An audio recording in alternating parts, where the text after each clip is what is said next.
That didn't take long to empty, did it? It's almost like a semi-automatic, dare I say it. Yes, Hickok 45 here with, you can see, the Mossberg 930 SPX. I guess this is their tactical version, but it doesn't have the pistol grip. So maybe it's not really tactical. Can you be tactical without a pistol grip? The eternal question. Y'all answer that. Personally, I don't like pistol grips a lot, but I kind of like this shotgun a little bit. As much as I've been shooting it.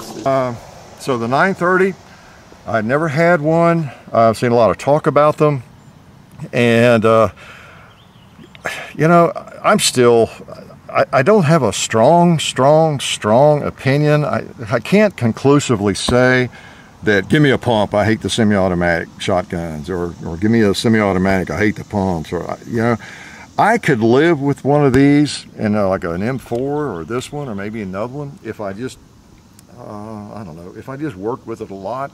I could probably grow to trust it and manipulate it and feel like I'd be okay under pressure. But I don't know, I still always default back to a pump shotgun, even though this one seems to be reliable. So I can see why a lot of people like it, and I can see why so many of you want to get our opinions on it and shoot it here at the compound, right? Because it seems to be a nice shotgun. It's Mossberg. I think MSRP is 8 something, but you can find them for like $650, anywhere between $600 and $700. That's not a lot more than a 590A1, really. A nice pump shotgun. So, for that money, for a semi-automatic, it's definitely worthy of consideration if you think you want a semi-automatic shotgun and you don't want to pay $1,000 or $2,000, for a Benelli or some other brand. So anyway, you got your, as you see, you got your LPA sights made in Italy there. Those that give you a good sight picture. The ghost ring there is the adjustable windage elevation, and I have adjusted it some. I think I've got it pretty much on. Obviously for shot, it's not as critical, but for slugs, it kind of is. If you're shooting at some of the distances that I like to sling them. So your front and rear sights are the LPA. And they seem like good sights. Sticks up pretty far, but the way it's contoured, it's designed not to hang on things, so hopefully it doesn't. That'd be one criticism. That's a big old tall sight, but it does okay. Got your big charging handle. I like that. Bolt release.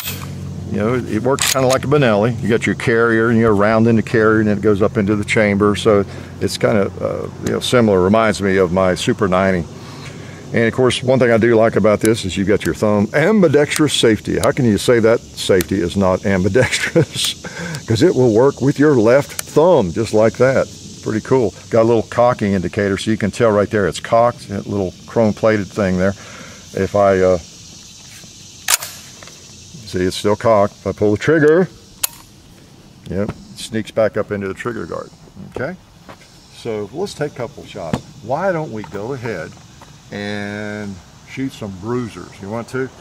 And as I'm loading it, it holds, I think, 6 3-inch shells, and it holds 7 1 3/4 shells, supposedly. And I say that because shotgun shells vary a little bit. I noticed with these that I had in there, these are 2 3/4, but there can be just a little bit of variation, in 2 3/4 shells. And I mean, it fills up that magazine with 7 of these. It just, that last one just barely fits, but it does fit. So on 3-inchers, I don't know if I've weighed them or checked it out yet for sure. All right. And I've noticed with the magazine, you need to make sure they click in there. Okay, you want to hear that click, so you're going to stick your thumb up in there far enough. There's 3, 4, 5. Just like that. Both John and I have had a little issue. We let that last one, I think it was the last round, with those shorter rounds, 7 or 1 3/4 inch rounds. That last one didn't get clicked in, and it ended up out here in the carrier, and 2 rounds, and they had to really put the pocket knife in there and then clear it. So anyway, that might have just been our ignorance, I don't know, but we both had that happen to us once. And that's the thing that kind of scares you, I think, me, a little bit about a semi-automatic shotgun. Shotgun shells aren't famous for being uniform. And I think it's quite a challenge to get a shotgun that's 100% reliable with, you know, like all the shot shells you might want to put in it. But I don't know, they work. And this one, I think the first time I loaded it was with the field load, light loads. I had one kind of hang up. It just wasn't strong enough to work it. But that was the very first time I loaded it and fired it. Since then, I've not had any trouble even with these. So that's part of the claim to fame. It's got that auto-regulating gas system, and so it's supposed to be able to operate with light loads, medium loads, really hot loads, 3-inch, 2 3/4, and whatever. And you know, I've heard that about the Benelli M4, but I've fired 2 recently, Benelli M4s. They don't cycle this stuff, okay, at all, hardly. And so this does. That's kind of interesting. So it's not a big crime if maybe you know, it does hang up. I think it just needs maybe that little bit of break-in, and we'll see. It may do it today, but it is kind of a defensive shotgun. So I see it as a convenience if it will function with like field loads, you know, bird shot and that kind of thing. It's kind of nice because you can just, you know, have fun with it, shoot a lot of rounds more cheaply. But it is a defensive shotgun. You know, this kind of stuff is all kinds of double-aught and number 4 buck, and you know, that's the kind of thing you want it to be 100% reliable with. If it's not 100% reliable with this, what are you doing out bird hunting anyway? You know, with this this defensive shotgun, right?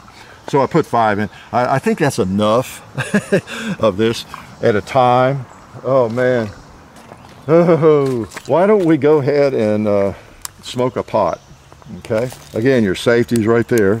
Like, put one of those torpedoes in. You notice your loaded chamber indicator there. All right, I think I'm about the right distance to really smoke that thing. All right, now these kick a little bit with any shotgun.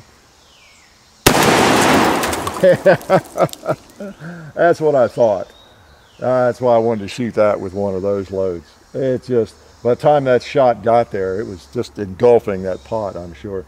Why don't we shoot the tombstone just to see the spread on down there at, I don't know, what that, 15 yards, something like that.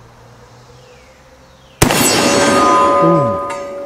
Woo! You wouldn't want to be that piece of steel. Let's hit the cowboy. See how it swings it? Those are heavy pieces of steel. Boom! Go back to the other one. Yeah, man, those things set you back. Even for a defensive use, I prefer something a little bit less energetic, you know. But in this gun, they don't hurt you like they do some other firearms, other shotguns. The fact that your semi-automatic, for those who don't know, for new shooters, it does absorb. It's a gas system, and it does absorb some of the recoil. Whereas if you put those same rounds in a pump gun or a double barrel, you get more of a kick. Okay, plenty with this one, but more in those other firearms. So, but it's neat, and so there you saw really the variety. You know, that, boy, you talk about 2 ends of the spectrum, this and this. So there's the variety, and I've fired other things. Let's try a couple slugs or some of these. And I'm even using the maximum rifled slugs. They're a little more powerful, 1,610 feet per second, 1 ounce slugs. And you know me, I love slugs. So let's put the safety on. Let's just see how many it'll hold. Now these are 2 3/4. So 1, 2. I don't have to count them. I know there's 5 in that box, right? Acting like I'm from Kentucky or something there. Okay, and there we go. Okay, we're full. 2 left out. All right, 5 in a box. That makes 10. 2 left out. How many? Quick, Uncle Ralph. He'd never figured it out. He's in Kentucky. So I guess 8. So there's 8 rounds in there, 7 plus 1.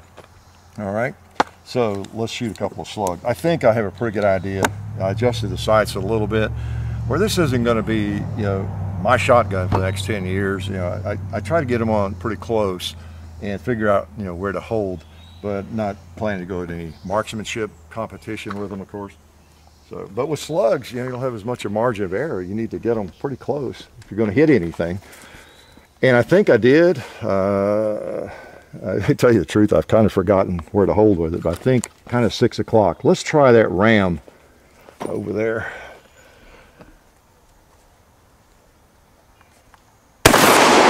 Went low, didn't it? Yeah, got to hold up on him a little bit more. Okay, buffalo. Rolls them over. Let's make sure the gong is awake.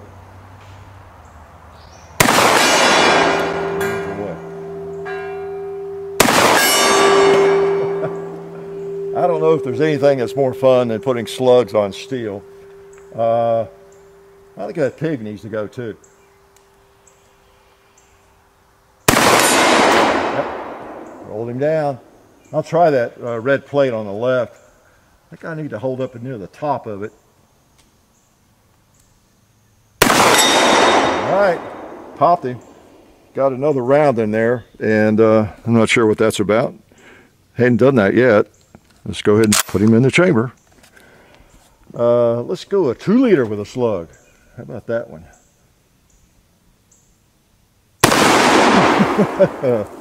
Boy, they disintegrates, doesn't it?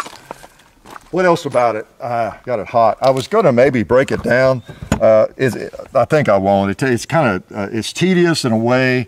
I did it just before the video. Maybe we'll do a field strip. I don't know, video, but you just take this off, unscrew it, make sure you hold the magazine spring, take that off. The forearm slides off, and then you've got pull the barrel out, and you've got the gas system attached to the barrel, kind of like a Benelli. You don't get the feeling it's quite as maybe quality, that kind of thing, like the Mark IV, but a little bit similar in setup. And then after you get that off, you pull the bolt out, and it's simple. Take my word for it. If we do a video or we don't, there's some online, but it comes apart without too much trouble. All right, and that's important. Okay. What else about it? You got your rail there. You could put a red dot, of course, on that. I read several articles on this because I've never owned one, and I read or heard 2 different people had quality control issues with this rail. One was that I think that the screws and the holes were reamed out or something. They had to have that redone. One of them was, I think maybe it was 10 Outdoors 9, said something about his was crooked, and so there may be some quality control, or at least there were. So, just watch for that. It is a low end, price-wise, when you're talking about a semi-automatic shotgun. I don't think there's many from quality companies that you're going to find for a lesser price. Correct me there if I'm wrong. But Mossberg, not to, be a Mossberg salesman, but I think most of us who have fired their shotguns, trust them. The 500, how do you argue the 500 or 590, A1 or whatever? I trust them. I've got a couple of the 590s and I like them a lot. And, just don't generally have trouble with them. So, but again, they're not like $1,000, $2,000 firearms. So what else about it? You got your bolt release right there. It's kind of like a Benelli. Yeah, it brings it forward. Got the big nice handle, kind of like that. What do I not like? I don't know. It's okay. I kind of like the stock. I prefer a non-pistol grip in a shotgun. And another thing I do like about it is when you load it, it's kind of like that lever action issue when you're loading through the loading gate. Some of them pinch the heck out of your fingers and you end up blood, pouring onto your gun, whatever. This is one of those that's really easy to load. Let me go ahead and load it with something while I'm talking. Let's put some more of these in. The safety's on, and there's nothing in the chamber. But you're not worried about cutting your thumb or slicing up your thumb when you stick it in there, whatever finger you use, right? They just go, all the edges have been milled out, and I love that. I mean, boy, that is a feature that I like on a lever gun or a shotgun. You're not going to see blood coming out of my thumb, I don't think. Better not say that out loud. It'll probably happen. And it's supposed to have about a 5-pound trigger, and it's no more than that. I'll have to say, it's no more than that. And it also works in high heat and humidity, like we're having today.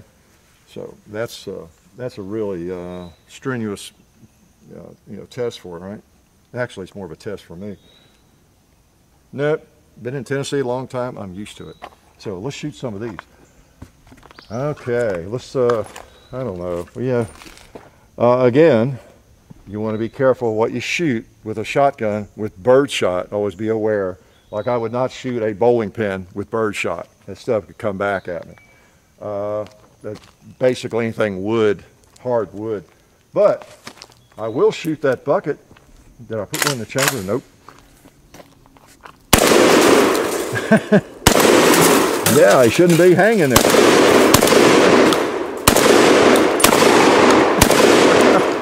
Keep him rolling.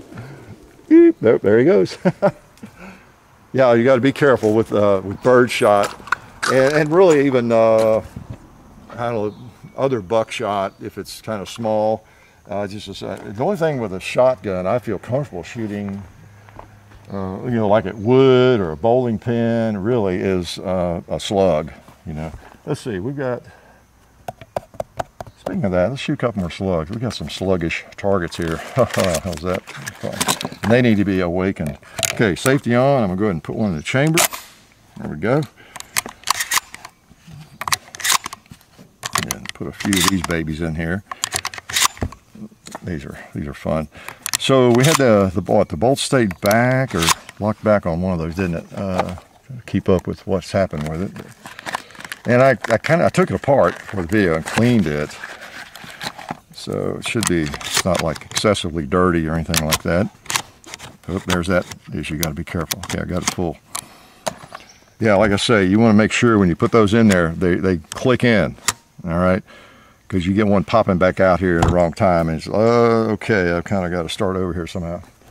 All right, we got slugs, because we got a couple of things that need to be slugged. Like that melon, I'm right in the middle. Oh man, I saw a piece of him coming right at my head. And there's a little jug of water there that needs to be exploded. There's a gallon jug. Woo, doggies. And how about a 2 liter? Let's see. Let's go over there with a couple more and pop an animal. How about those turkeys down there on that road? They're kind of hard to fall sometimes. I don't like that. Yeah. Yeah, they need some discipline occasionally. And I know some other animal that needs to be disciplined is that buffalo on the far right. I can't tell you how many times John and I have shot at that and it just didn't fall. So I'm going to try a slug on him.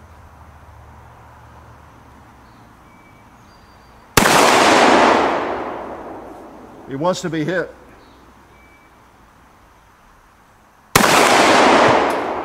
I guess I missed it again. I think it's haunted. Okay, that's pretty cool. Got a couple more things here we'll take. Let's just go ahead and load some more of these. What did I forget to tell you about? So we talked about the price of it, and you know, they're popular. I think they were more popular. Correct me if I'm wrong on that. I think if you know more about them, you've had these for years or something. I think they were more popular as a hunting shotgun for a number of years. Safety on. And I'm not sure they started out making the defensive tactical models. So they have a history. You know, people have hunted birds with them and rabbits and everything else. So it's kind of a proven design, I think. Oh, do I want any more? Those are the, let's go ahead and put a couple more in. I'm a glutton for punishment. Appreciate y'all coming out to watch today, especially where your shoulder's not getting beat up. Appreciate your support. You Gong Club members over there on Patreon, appreciate you all helping. And everybody coming to watch me get hurt. Okay. Now, you know, I'm kind of beyond just shooting stuff to see how powerful something I can handle. It's no fun. Really, like a 500 Magnum with the absolute hottest round that's ever made and that kind of thing, and you know, break bones in your hand or or actually hurt your shoulder with something. I'm kind of beyond that, but I don't mind some pretty good recoil, you know, a little bit of it. It would not be fun, and for that reason, I wouldn't shoot those things all day long. Now, I could shoot stuff that's like 2 3/4, almost any power level, you know, all day long. Get a extended pad on it maybe, and, you know, go ahead and have fun. I don't mind recoil, but when it's extreme, need that in limited amounts there. All right. So we got a bunch of those 3-inch magnums. Let's put one on this target. Got to get a good stance when you're shooting these things. Yee, doggies. That might be enough. Let's, oh, there's a 2-liter. There's another one. And another one. You can probably see that thing jarring me. I know what let's do. Let's shoot one of those at the gong just to see if any of it gets there. I'll aim kind of on top of it. I'll put a couple over there maybe. I heard it. I heard it with that one.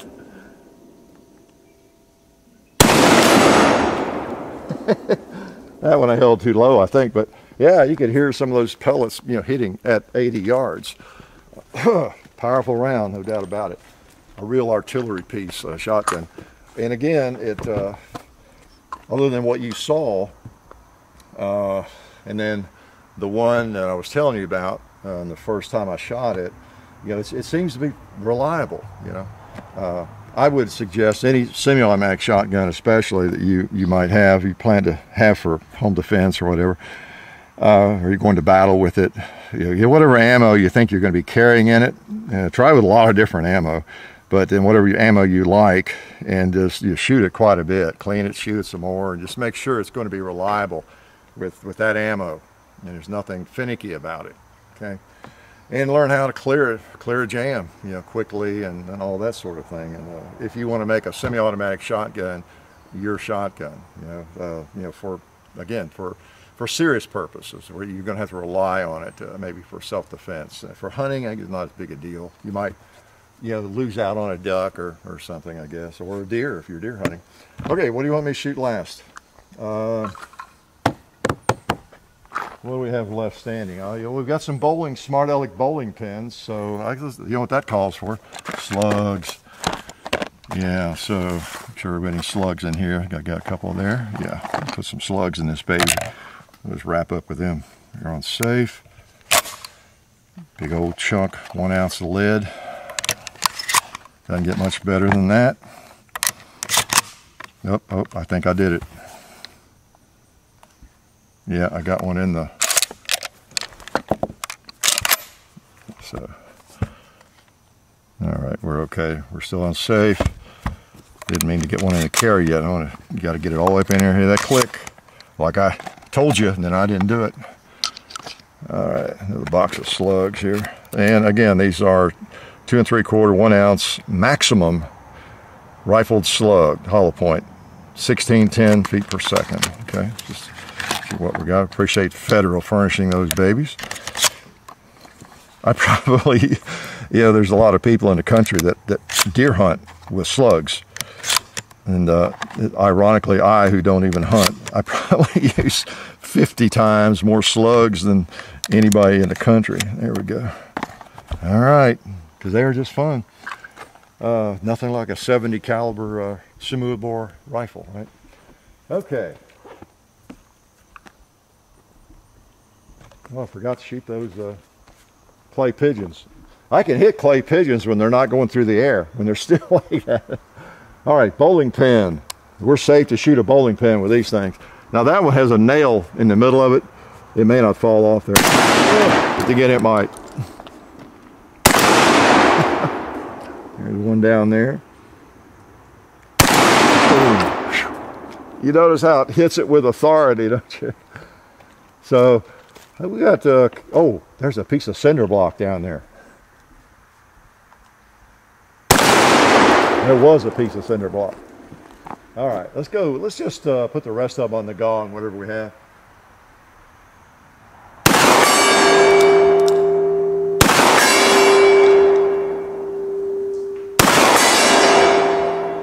and we've got to empty it. No, it's not empty. I don't know what that was doing. Boom! So we had a little something there. He didn't get all the way into the chamber or something. Okay. So that's what I say. You know, oftentimes when I tell you what happened before the video, in my shooting it, I've been shooting it for a few days off and on. Don't know what'll happen today, and like I say, we didn't. So we had a couple of bobbles there, and you saw it.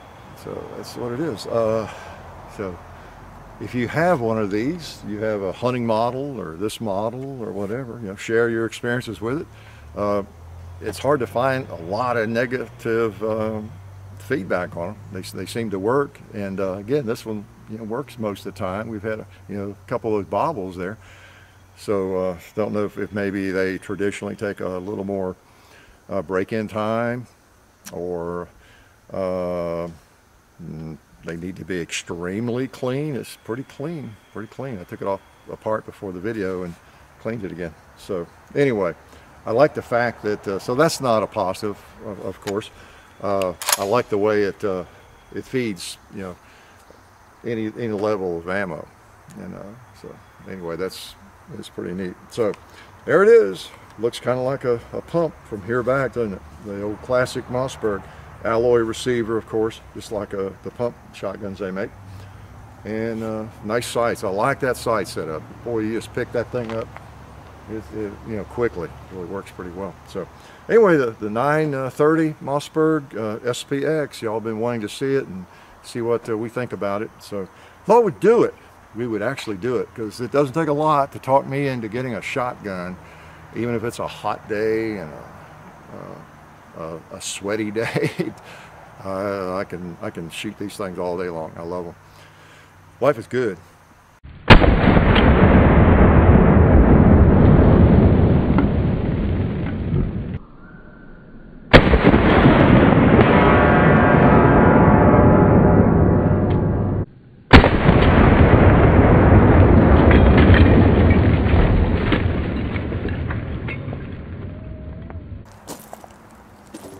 Hi, welcome to the end of the video. It's good to see you guys here. I want to tell you guys about our friends over at SDI, the Sonoran Desert Institute. You can find them at sdi.edu. They are a fully accredited online distance learning program where you can become certified in gunsmithing or get an associate's degree in firearms technology. And they also accept GI Bill. So check them out at sdi.edu. And while you're on the internet, please also check out some of the other stuff we got going on. There's the Hickok 45 & Son YouTube channel. There's the Hickok 45 Facebook. There's The Real Hickok 45 on Instagram. There's Hickok 45 on Twitter. I've got John_Hickok 45 on Instagram. There is a John Hickok Facebook page. We have full30.com. There's our website, hickok45.com. We'll keep it simple for you. You can also find our store where we sell shirts and stuff like that on the website. There's also links on the main channel page and in the description and all that good stuff. And please be sure to check the descriptions in the videos every now and then, because we'll put information in there sometimes that might be useful to you. Who knows? But I appreciate you guys for watching the whole video. I hope that you enjoyed what you saw. I'm sure that you did, and if you didn't, we'll probably hear about it. But I'll see you guys later, and thanks.